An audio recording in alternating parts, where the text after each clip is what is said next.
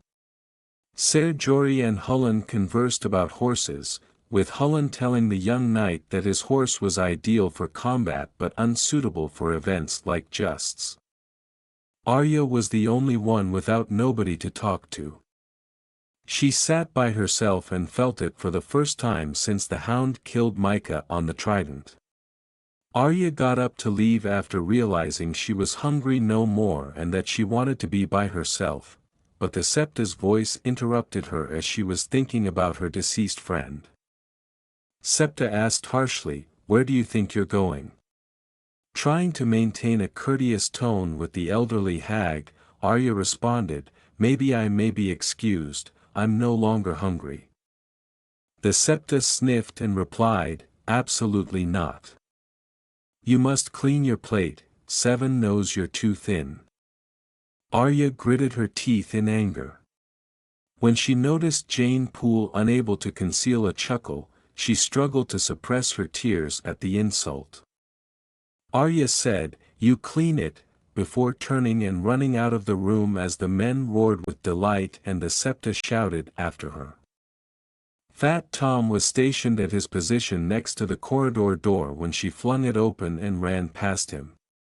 He yelled out to the girl as she sprinted by him and even attempted to catch her, but Arya was a swift kid and he was obviously known as Fat Tom for a reason. When she reached her own room, she barred the door and banged it. Shortly after she had sealed herself inside, she heard Fat Tom banging. He first asked her what had upset her, and then he threatened to have the septic come out if she didn't come out. Arya merely yelled that he should leave her alone since she wouldn't come out. He eventually gave up, as she had anticipated, and the septa herself was the next to knock on her door. The girl was just as determined to ignore her as Septa Mordane was to ignore Fat Tom, but she was far less agreeable when she demanded that Arya unbar the door. By that time, Arya had drawn Needle, the slender blade that Jon had given her, before she headed south to King's Landing and he headed north to the Wall. She started swinging it around and pretending to battle opponents, usually using Prince Joffrey and the Hound or Septa Mordane in Jane Poole's faces. Some even bore striking similarities to Sansa. "Arya, open this door this instant," the septa yelled, straining herself to speak, her voice breaking. "You'd better not come in here," Arya retorted, slashing at the door with her sword. The septa exclaimed, "The Lord Hand will hear of this young lady," and hurried out to tell the Lord herself. Arya yelled out, "I don't care," not knowing if the woman could hear her coming down the hall. The girl returned to using her blade to slash and hack at the air, whispering fictitious cries of death and stabbing at unseen troops as they lie defeated at her feet. That is, until she was drawn to the door by a louder but much more subdued knock. Through the wood, Eddard's voice yelled, "Arya." She bit her lip in a little fear of retribution. Nevertheless, she unlocked the door and let her father in, who entered the room and gave her a brief glance. The sword caught his attention at once, and he gave it a questioning glance before reaching out for it. She gave her father the blade gradually, and she waited in silence as he examined it with his hands. Without glancing at her, he remarked, "A fine blade, one of Braavosi design if I'm not mistaken, but here I see a familiar maker's mark. Mickens no doubt." Arya was unable to glance up at him at this point since her gaze was fixed on the ground. "How is it I'm expected to be the hand of the king and administer all of the realm if I fail to even have knowledge of my own forge making a blade for my daughter?" Ned appeared to be becoming older while speaking.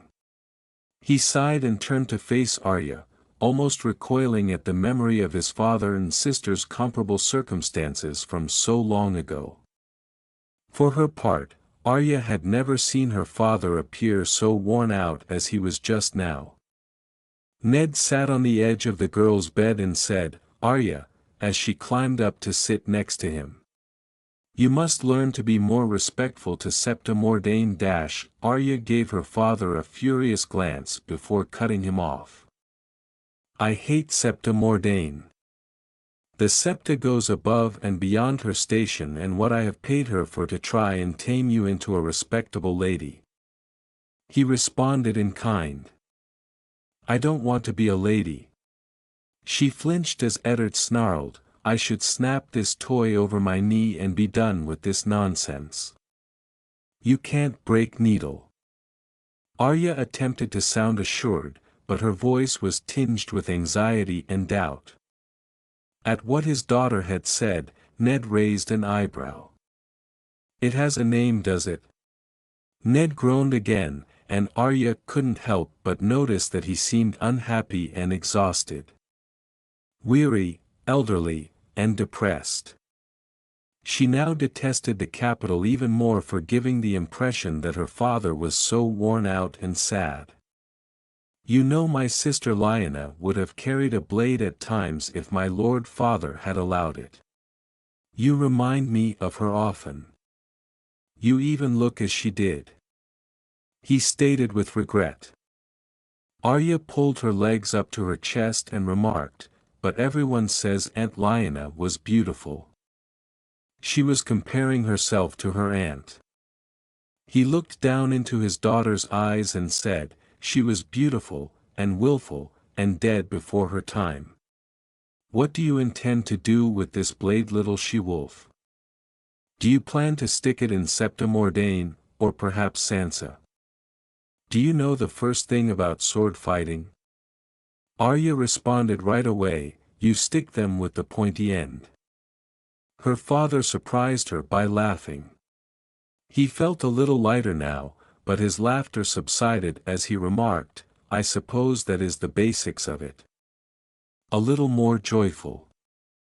I was trying to learn, I had asked Micah to." Arya fought the want to cry when she thought about it. "I asked Micah to practice with me. It was my fault that Prince Joffrey sent the Hound to kill him." Ned put his arms around his girl. As best he could, he calmed and reassured her. "It wasn't your fault, Arya. Grieve for your friend, but his murder lies at the feet of the Hound and the cruel people he serves." Ned comforted her briefly before she spoke again. "I hate them. I hate the Hound, I hate the King and Queen, and I hate Prince Joffrey. He lied. Sansa lied too, when she said she didn't remember. She just lied to make Joffrey like her more," she sobbed. Arya blushed a little when she realized she had lied. "Sansa wasn't the only one that lied, little wolf. I don't believe that Nymeria ran off on her own. That wolf has stayed by your side at all moments unless you sent her away." But as she remembered Nymeria, tears began to well up again. She cried, remembering the bewildered expression on her wolf's face as she threw pebbles at her and called for her to leave. "I had to throw rocks to get her to leave. I hit her twice and I felt such shame for it. Was it right?" Eddard calmed her by caressing her hair and saying, "It was the right thing to do, Arya. Your lie was not without honor." After she had composed herself and they separated, Ned rose up and knelt down in front of her to meet her gaze. He wanted to make a sincere effort to explain to her why he could no longer tolerate her battling with the other members of the household and what he required and expected of her. Ned said, "Arya, what are our house words?" Arya looked at him in confusion and then responded.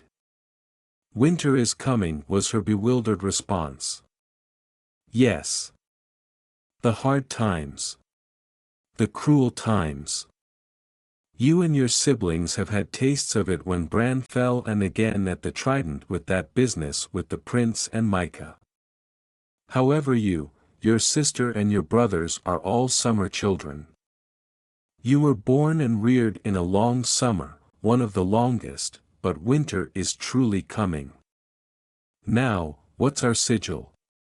Ned's tone had gradually gotten more serious.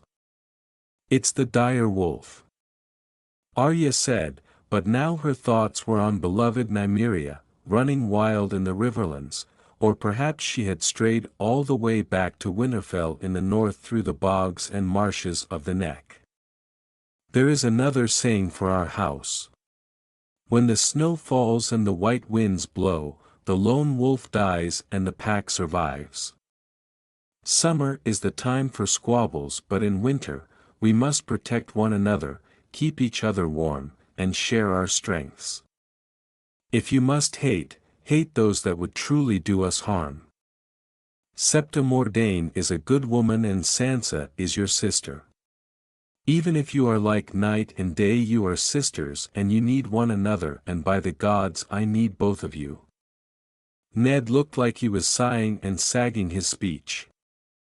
Arya observed that her father had once again lost the humor that had come to him.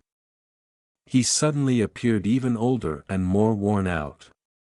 Tormented by anxieties and irritations, she knew very little, if anything.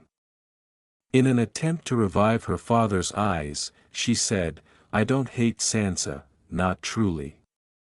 Instead of their previous sense of humor, they now appear more steely. We have come to a dangerous place, those who wish ill of us surround us from all sides, so we cannot be fighting among ourselves or we will be too weak to face them. Running off and disobedience like today must come to an end, little wolf. Those are things for a child of summer, but winter is truly coming and it is time for you to grow up. Ned concluded. Arya gave him another hug, but all she could do was nod her head.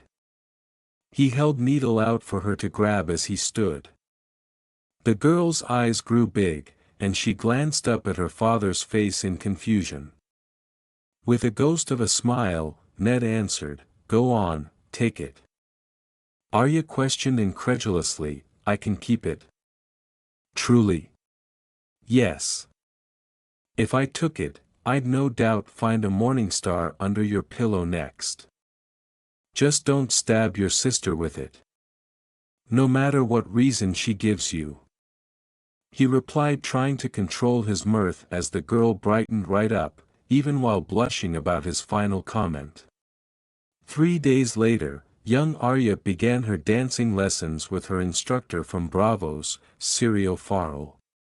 King's Landing, 298 AC. Naruto. The Crimson Lady glided into port among all the other ships filling the crowded docks of the capital. A handful of other Uzumaki ships trailed their house's flag into port. Naruto stood on the forecastle hollering orders down to his men as they navigated Blackwater Bay and into the Blackwater Rush to dock. Karen stood on the deck with Tsunade by her side. Despite her distaste of the woman, her lord had still assigned her to be her handmaiden after all.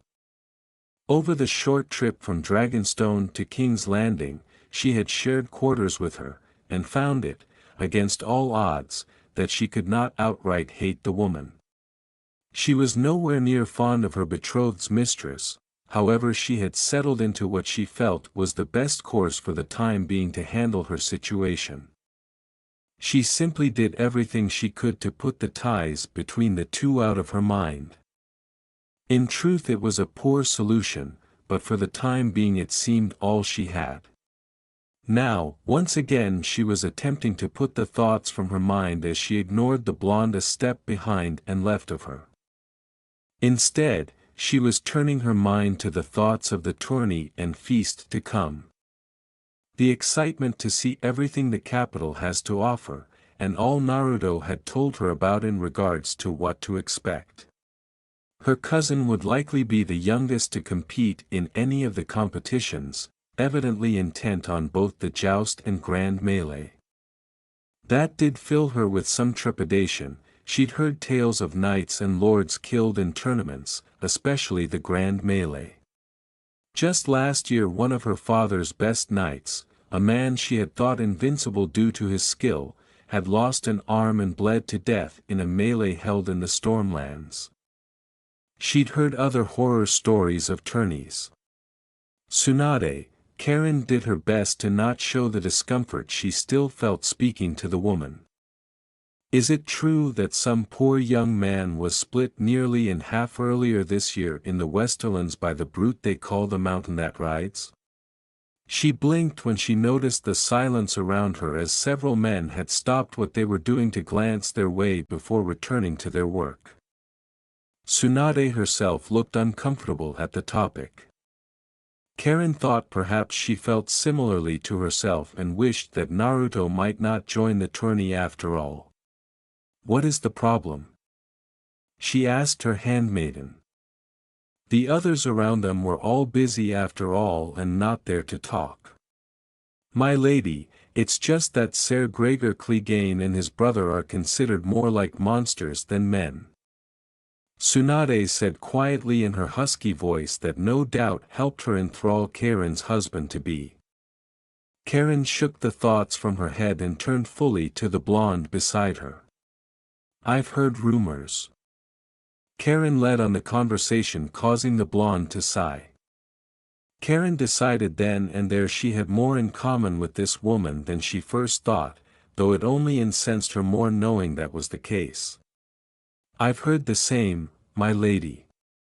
Whispers and rumors all saying terrible things.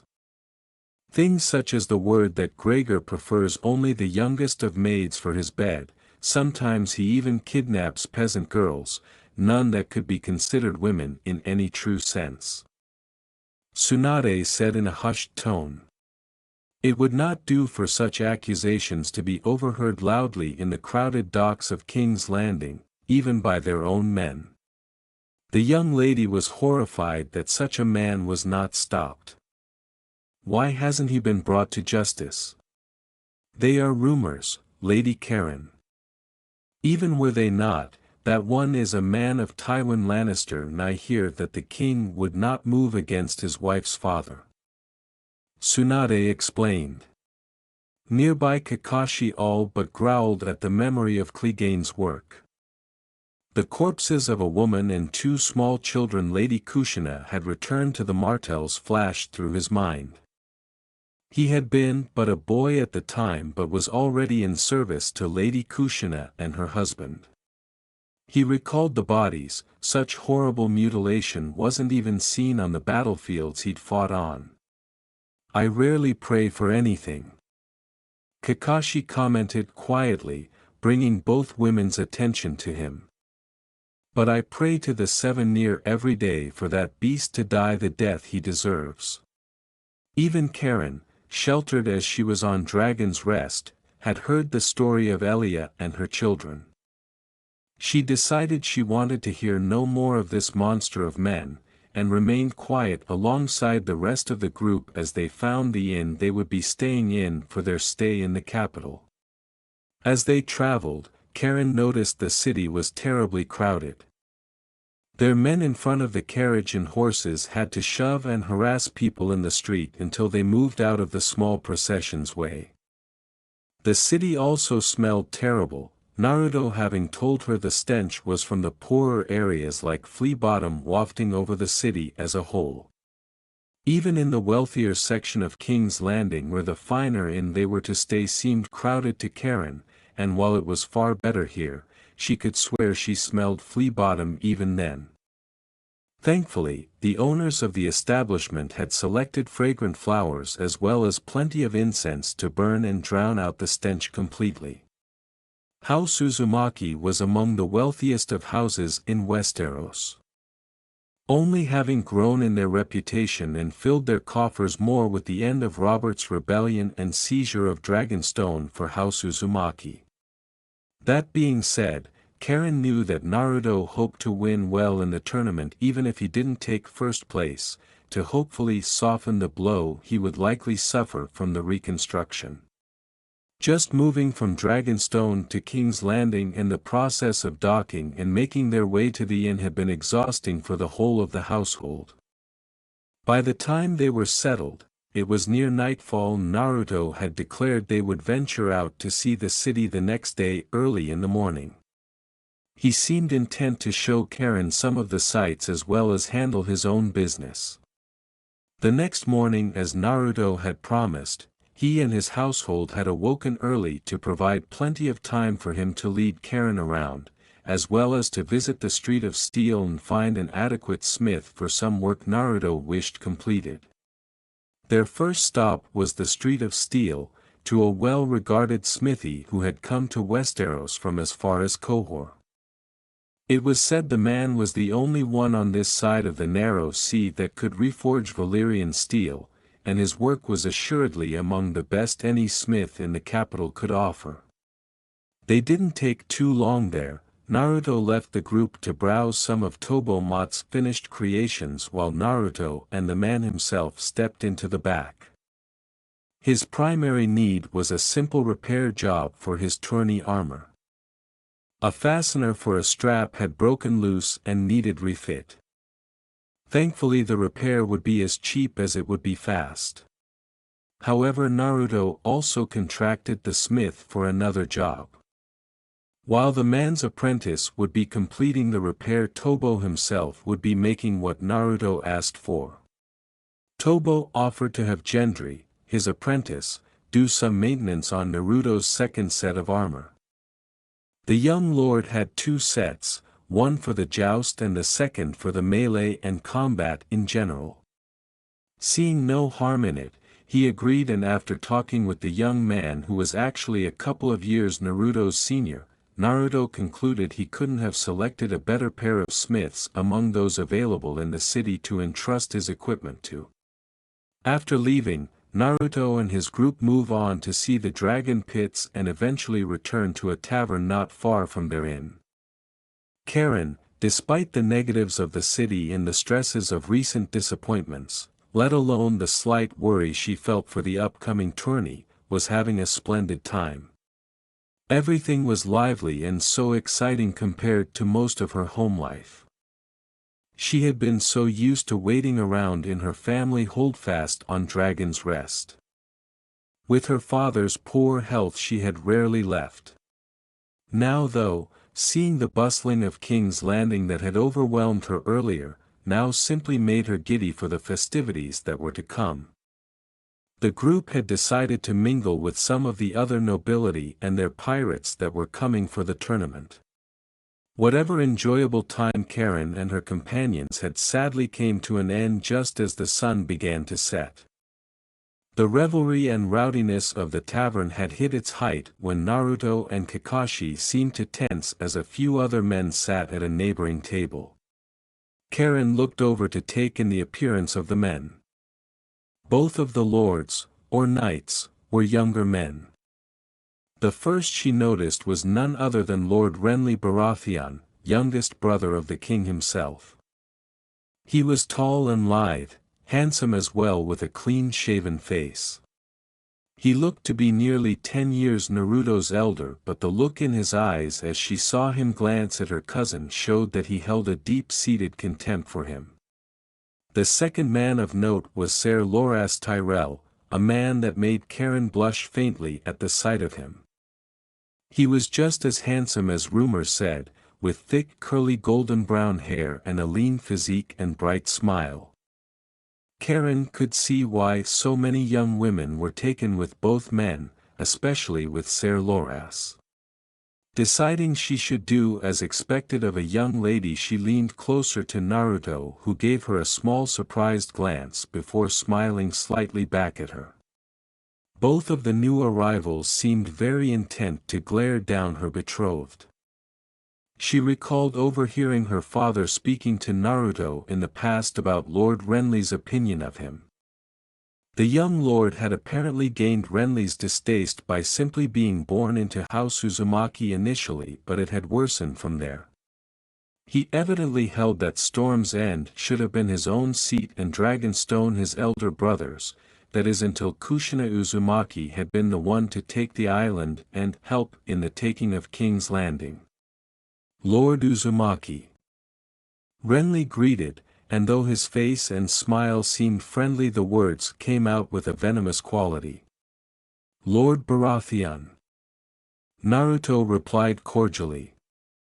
His voice held less emotion than Karen had ever heard. However, he seemed to go back to ignoring Renly as soon as he had replied, turning instead to his food. Renly's smile dipped slightly at the clear dismissal by the boy his elder brother favored as his squire. He always had a dislike for Naruto. He was certain both his elder brothers had been somewhat enamored with his mother, and that was the true reason House Uzumaki had taken Dragonstone when his brother Stannis should have gotten it. Storm's End should have fallen then to himself, but it hadn't.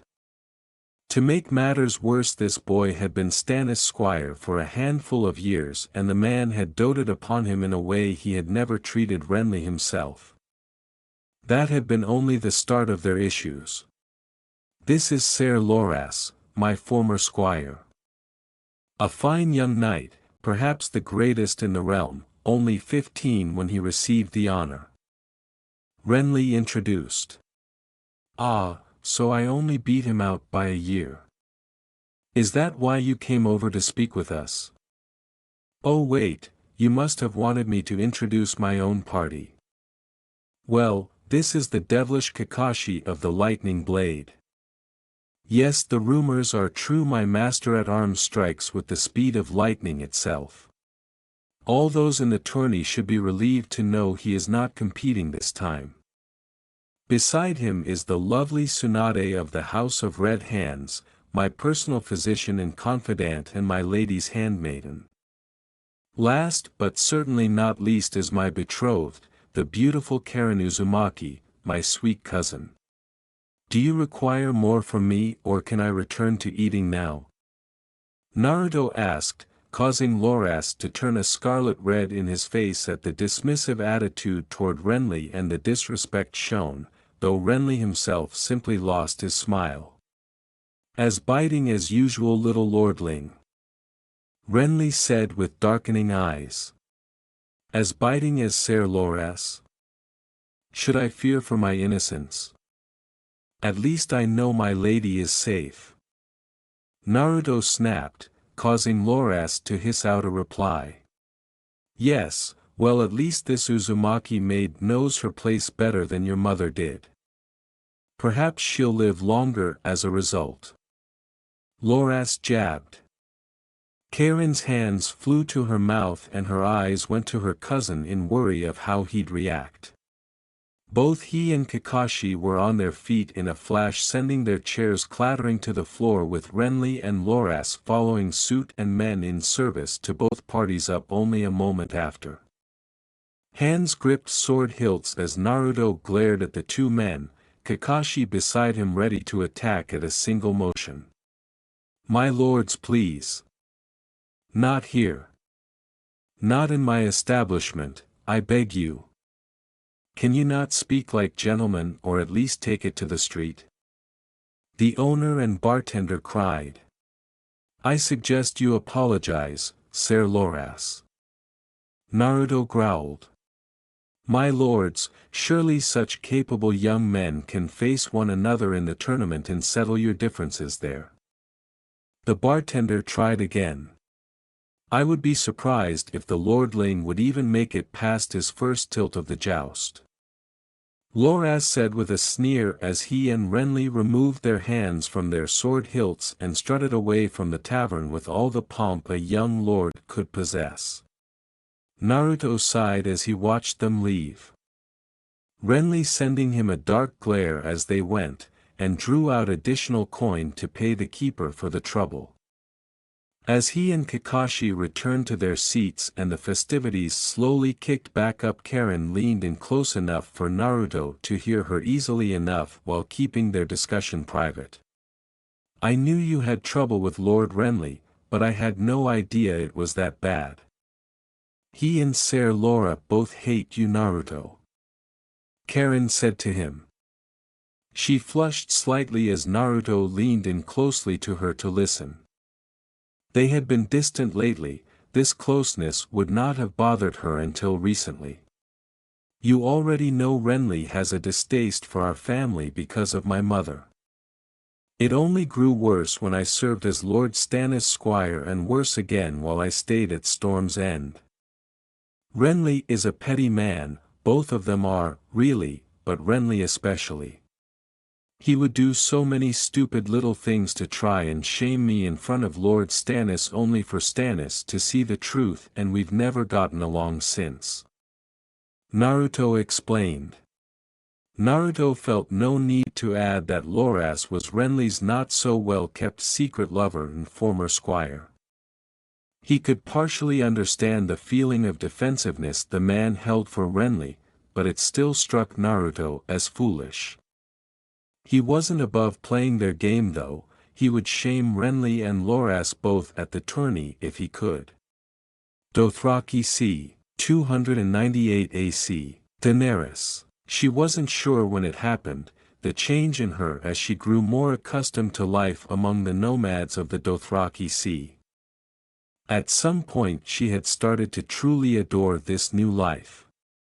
True, it had been hard at first. The endless hours of riding had given her aching and stiff muscles and terrible saddle sores. Still in time her body had grown used to the strain of the riding and her eyes had opened to the beauty of this place. Daenerys might not be Dothraki by blood but now she saw the beauty in the different grasses of this land.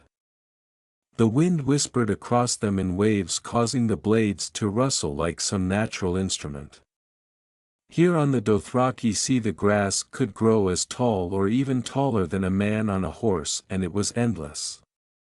In every direction nothing but the open plain of whispering grasses and clear skies. With a glance back behind her Dany noticed her brother and most of the rest of the party had yet to catch up to her and Ser Jorah. Having just crested a ridge she looked out over the expanse before them and grinned. Ser Jorah, tell them they can wait for me here, I wish to ride alone for a moment but I'll return shortly. She said before tapping her silver-maned horse on the sides and racing off into the tall grasses, the faint laughter of her knight behind her as he enjoyed the sight of her enjoying herself. Of course Khaleesi. Jorah called after her. She barely heard his words as she galloped away through grasses taller than her even while on horseback. Her mount raced through the grasses and Daenerys felt like here she was truly free. Her laughter could be heard even as far back as the ridge line as she led her silver mare through the grass maze. After riding for a bit she decided to let her precious steed rest a moment and graze was in order and dismounted herself. She stretched and walked about to get circulation back into her legs. Her happiness was short-lived however as the grasses nearby began to part and shake with something's rapid approach. Daenerys feared some kind of beast about to set upon her and her horse and just as she was about to bolt for her horse the grasses finally parted fully to reveal her brother. She very nearly preferred the idea of some sort of predator. Who do you think you are to give me commands? Viserys hissed as his violet eyes glared down at her harshly. He reached out, snatching Daenerys by her shoulders bruising them with his grip as he yanked her toward himself. You don't command me, whore. I am the rightful king of the Seven Kingdoms. The last of the greatest dynasty of rulers in history.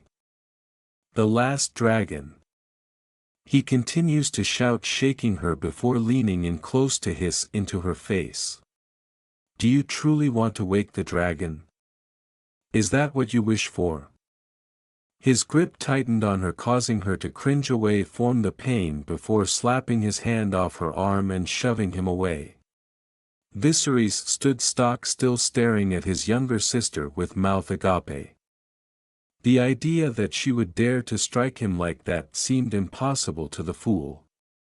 Slowly however his astonished stare turned to the most vitriolic and hateful glare Daenerys had ever seen grace his face and a trace of fear swelled in her heart. Despite that she stood her ground as best she could. I am Khaleesi and will be treated well and with my due respect. She attempted to sound sure and confident, but to her all she could hear was the slight quiver caused by a lifetime of abuse and domination from her cruel brother. Again Viserys had a look of shock slip onto his face but it was very short-lived before he seemed to begin shaking in rage. His face purpled with anger and eyes bulged like a frog's at the thought of Dany's defiance toward him. You've woken the dash. Viserys began, lifting his hand to begin beating her, only for a whip to suddenly snap out and wrap around his neck, choking off his rant before it could truly begin. With a sudden yank, Viserys was thrown to the ground and dragged back away from Daenerys as the rest of her party caught up to them. The Dothraki warriors yipped and jeered in their language at the downed man. They seemed plenty ready to end his life as well. Dany supposed it made sense. Viserys might be her brother, but to them he was nothing while she had become their queen. One of the riders called out to her, and thankfully Irri had come along as well. He asks if you want him dead, Khaleesi. It is a great crime to touch the Khaleesi as he has. Irri translated. No. She said. He shall not be harmed. Dany insisted. Again one of the warriors spoke. He says they should take an ear to serve as punishment for laying hands on the Khaleesi. Irri translated. I said he is not to be harmed. Daenerys ordered. She then stopped herself. Viserys needed some punishment to stop him from continuing as he had been. Take his horse, he shall walk back, and the whole of the Khalasar will see him as a walker, like a slave. Irri translated, and the Dothraki men yipped before the whip was unraveled finally from Viserys' throat. He gasped for breath, rubbed at his neck before his eyes glared once more, and he shot to his feet. Ser Jorah, as my sworn knight, I demand you strike these savages down. They dare lay their hands on a king and they will be punished. Viserys screamed. Jorah looked between Dany and Viserys before simply taking the reins of Viserys and horse and leading it away from the silver-haired beggar king. Ser Jorah, you are sworn to me. He cried out, but was ignored as the group left him behind them. Hours later, as Dany was bathed and cleaned by her handmaidens, she listened as they spoke to one another of dragons. She had actually started the discussion by asking a few questions about dragons herself. The odd sensations and dream-like visions she'd been having lately all seemed tied to the petrified eggs she'd been given by Illyrio. As the handmaiden spoke, Doria's stories took her interest the most. Even when the other two women laughed at the story about the moon being an egg and that once the world had two moons before one drew too close to the sun and hatched out the dragons. Both Irri and Jiki said that the moon was the face of a goddess and the wife of the sun. However, Doria's stories of dragons had Dany's interest, and she invited the former pleasure slave to join her for her meal. While speaking with her, the conversation eventually turned away from dragons and on to Doria's past. Daenerys at first felt awkward and uncomfortable with the topic, but soon she realized she could use the girl's experiences for her own benefit. When the meal was done and Doria gone, Dany waited for her husband to come to her as he did every night. Things had been different than her first time with the Horse Lord. Drogo had been very careful and tender with her that night, but since then he had come to her every night and simply rutted with her. He had taken her from behind and she had not even been able to look him in the face.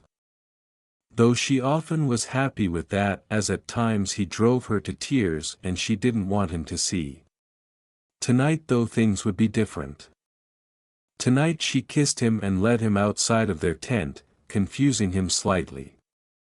Dany though had slowly learned the ways of her new people. The Dothraki believed that every important moment in a person's life must take place under the open sky so that it could be witnessed by the gods.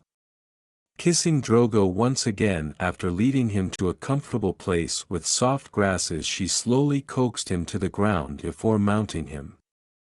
Letting her clothes pool around her waist, she soon began taking him. Drogo at first simply watched as his Khaleesi hovered over him on hands and knees, moaning as she enjoyed herself. Rather than remain idle, however, he took hold of her waist and began his own movement in time with her hips. The both of them sought to pleasure themselves with the other's body. At first she rode him slowly, but soon the girl bounced on him.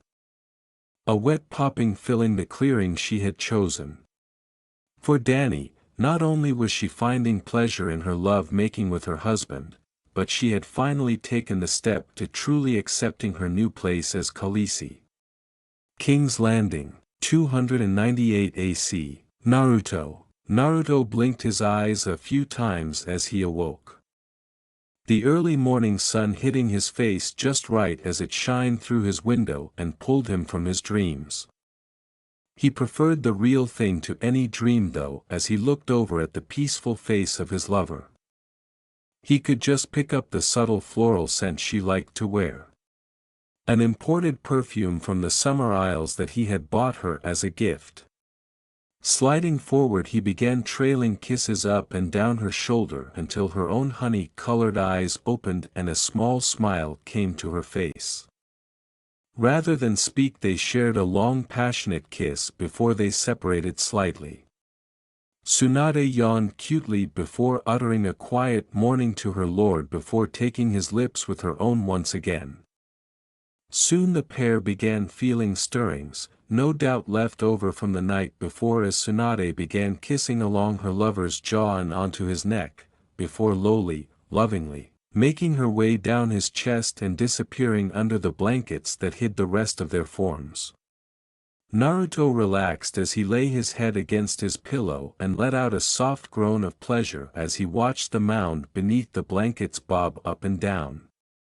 The humming and wet suckline noises from below gradually picked up pace, causing the young lord to grunt as he suddenly grabbed at the shape of his lover's head through the blankets and forced her down onto himself, getting a series of gagging sounds while he released. After he fell back against his bed, his breathing slightly more rapid than before, he hummed in pleasure at the feeling of his lover cleaning him out of sight. Sadly, they had to stop there, and he sighed as Twanda slipped out from under the blanket before stepping into the side room to cleanse herself so she could go attend to Karen and ready her for the day. Naruto decided to stay laying in bed and enjoy his morning bliss for as long as he could. Like his time with Tsunade, though, this also would sadly come to an end as a knock at his door took his attention. "Enter." Naruto called out and Kakashi stepped in, closing the door behind him as he sighed, looking at Naruto carelessly stood to dress. He stepped out of the way for Tsunade so that she could slip into the corridor and down to Karen's room. "Kakashi, I'm glad you are up and around earlier than usual today," Naruto said as he tugged on a shirt. "Yes, well, I have found that the walls here are much thinner than the ones back home," Kakashi replied with a mild glare. "Now you know why Karen's room is on the opposite side and down the hall from my own. I have enough issues in that regard," Naruto replied as he sat and began pulling on his boots. "You could just put Tsunade to the side. That would solve your issues," Kakashi thought blandly, knowing no such thing would happen. The Uzumaki were all subservient to their passions, and though Kakashi knew Naruto would never wed her out of duty to his house, he knew Naruto loved Tsunade deeply. "Did you find out all the events Renly and Loras are participating in like I asked you to?" Naruto asked, bringing back his retainer's attention. "Renly is abstaining from this tourney sadly, but Loras is participating in the joust like he implied last night," Kakashi answered.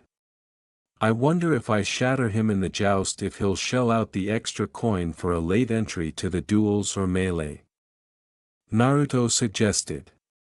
"It's unlikely, but you know better than anyone how prideful Renly is. Loras seemed even worse than him last night."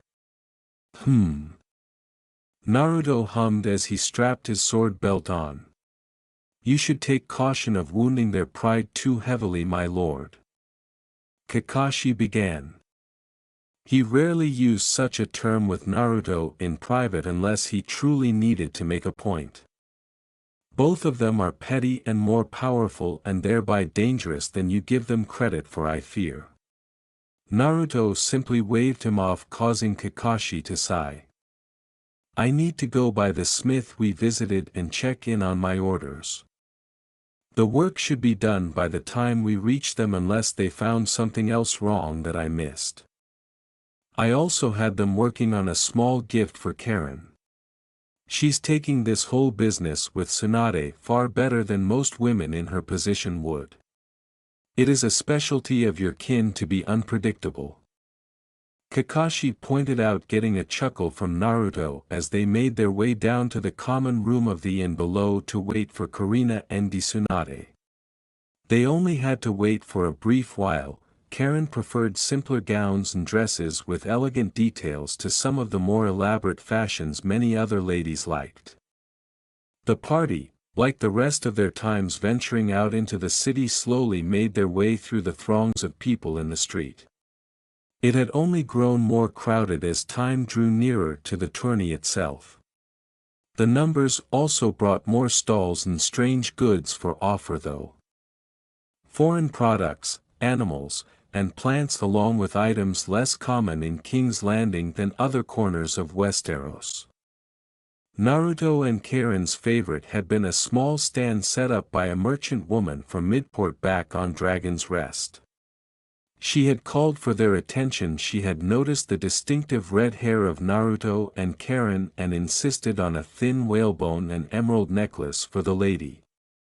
She even refused payment, simply asking they spread word on where such unique jewelry came from. Karen had been especially taken with the necklace as the carvings on the bones seemed to look like the swirls of the Uzumaki sigil. They spent some time browsing the stands and even purchasing a few more exotic items from abroad. Tsunade, trying to hide her interest in drinks brought from as far as tea and incense and perfumes from the Cinnamon Straits. Karen took a liking to jewelry from other lands as well, selecting a comb and set of hairpins made of turquoise from somewhere in the Jade Sea. Kakashi and Naruto's tastes were simpler. Naruto, having found interest in a fine set of gloves made for a ship captain from Tyrosh, and both him and Kakashi purchasing a pair of cloaks supposedly from Ibn that were more resistant to rain than others, perfect for when sailing on the stormy narrow sea. Eventually they found themselves at the same smithy Naruto had left his equipment to. The shop was clearly popular, as Naruto had expected, as he recognized other lords' equipment in various stages of work. It even took a bit of time for the owner of the shop to finish organizing his work hands and apprentices so that he might meet with Naruto and his company properly. Naruto himself directed Karen and Tsunade to remain with Kakashi and browse some of the shop's work while he discussed business with the man himself. Tobo Mott led Naruto to a back room where he saw the young man that was to work on his armor working on something else now. Turning to the work that was done for him, he was happy to see the repairs and maintenance done well. What he hadn't expected was the minor damage on his regular armor he had put off for the time being to have also been fixed.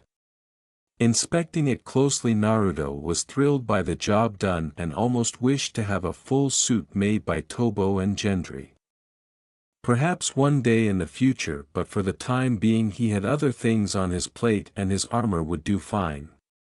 This is fine work, Master Mott. You and your apprentice are truly gifted. Have the whole purse for the additional work and a bonus for impressing me. I hope to keep using your services in the future. Naruto said as he handed a large sum to the smith, getting a nod in return with a small grateful smile. Naruto was being quite generous with his coin. Thank you, my lord. Now about that other item of business. Tobo said as he led the lord over to a table nearby. On the table a handful of small blades, but one stood out to him immediately. A thin-bladed dirk lay on the table next to an ornate sheath that continued on a similar design to the blade's handle. The handle itself was just long enough for a hand to easily grip it, but what was most striking was the carving inlaid with small sapphires and rubies to mimic the colors of his house.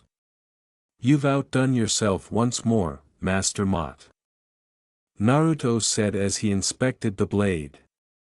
"My thanks again, my lord. I believe it will make a fitting gift like you hoped.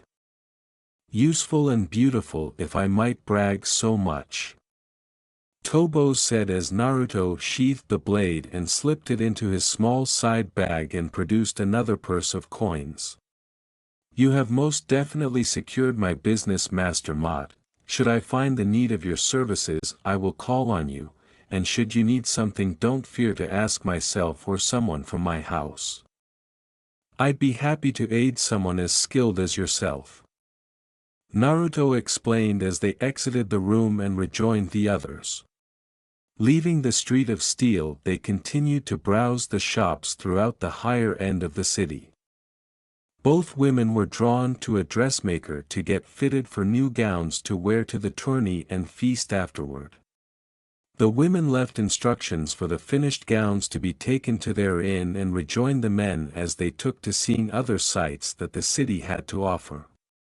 Slowly but surely they made their way to the Great September of Baylor, one of the most well-known locations within the city. The largest in Westeros, the September was the seat for the Faith of the Seven, acted as a grand cathedral for the city. Many coronations, royal weddings, and royal funerals had been held there. Karen marveled at the building's beautiful marble and couldn't help but feel it was the most beautiful construct in all of Westeros, perhaps the world. As she walked with her betrothed, arm in arm slowly separating from Tsunade and Kakashi, Karen had most of her attention on the great structure. This changed though as Naruto brought them to a stop. "My name day is coming soon," Naruto said as he glanced at a pair of sons of the warrior passing nearby. Their attire always drew attention no matter the setting. "So it is," Karen said with a small smile, though she was a bit confused on what exactly he was getting at. She knew when his name day was. "We are to wed within a month of it. I think your father intends to wed us the day of my 16th actually," Naruto replied somewhat awkwardly.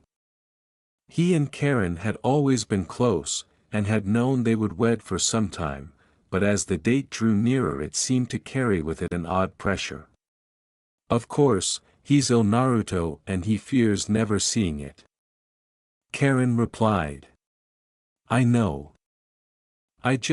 Well, over the last few weeks, with the reveal of my time with Tsunade, you and I have been distant. It has gotten better though. That's what I'm trying to say. Thank you. I know you better than anyone but your parents. I know how you usually handle things that make you unhappy, but you haven't been unkind toward Tsunade, or at least I haven't heard anything of it," Naruto explained, causing Karen's small smile to slip from her face as she saw the direction of the conversation. "So you wish to discuss your mistress with me, yet again, and thank me for what? Not clawing out her eyes or poisoning her meals?" Karen asked sharply. Naruto blinked slightly before a small smile spread on his face. That was the Karen he had been missing for weeks. "I had wondered when you would finally come out. No, I don't want to discuss her, though it does make me happy you haven't actually tried to kill her yet," Naruto said. Karen lightly scoffed and went to turn away from him, though he gently turned her back, his smile a little broader at her actions. Karen had been a bit of a fiery girl his entire life. He wasn't about to let her turn into some submissive doll. "Do you question if I care for you because I have her?" Naruto asked, suddenly causing Karen to eye him. "I question why you would need her if you care for me." she replied with a scowl. Then I can only say it's because I love her, Karen. It's as I told you, nothing about me or her has changed from before you knew. I am still your betrothed, I love you as much as I did before, you just now see I have her as well. Naruto said, trying to drive the fact home with a look into her eyes. Is that supposed to make me feel happier somehow? Karen thought. So you say you love her and still care for me. Yet you are my betrothed and we are to marry. Are you so sure you aren't lying to yourself and that I'm not just a duty you must take on? A burden? I'm supposed to be the only one you desire like that, Naruto, that was the point of our marriage. She bit out. I cannot help what I feel, Karen, you know this. Just as I cannot help what you feel. Naruto said bluntly. You won't even try to put her aside. Karen had meant it as a question, but it came out as a statement both of them knew to be true. Why would I hurt her and myself to do that? Naruto replied immediately. Because it hurts me for you not to. She wanted to say but bit her tongue. I do love you, Karen, but you don't hold all of my heart.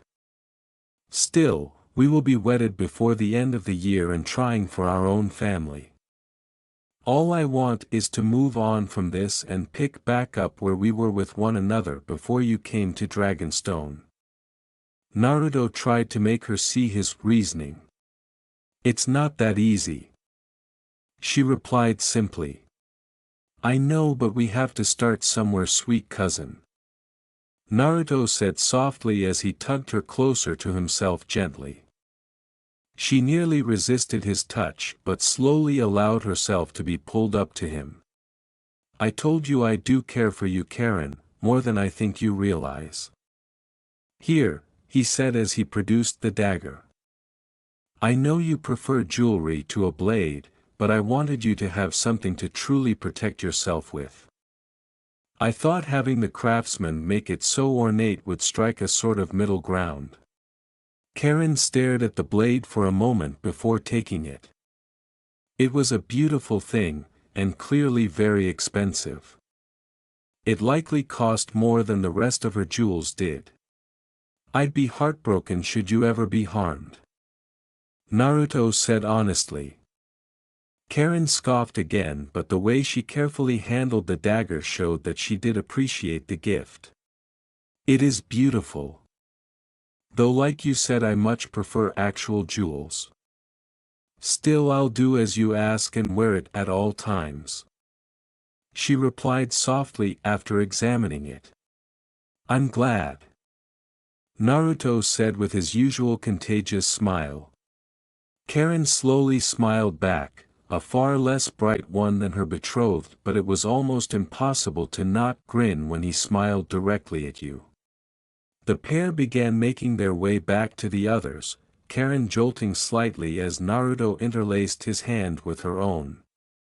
She hesitated only a moment before giving his hand a squeeze in return. Perhaps it was the smile, or the conversation, but Karen realized that what Naruto had said was partially true. He wasn't different than she had come to know. She just learned more about him than had been available to her before. Now, though she knew things that made her unhappy, she also knew he would not change them unless he had a reason. So I'll give him one. He may love her now, equally, or perhaps even more than myself, but I will show him that he has no need for a mistress in time.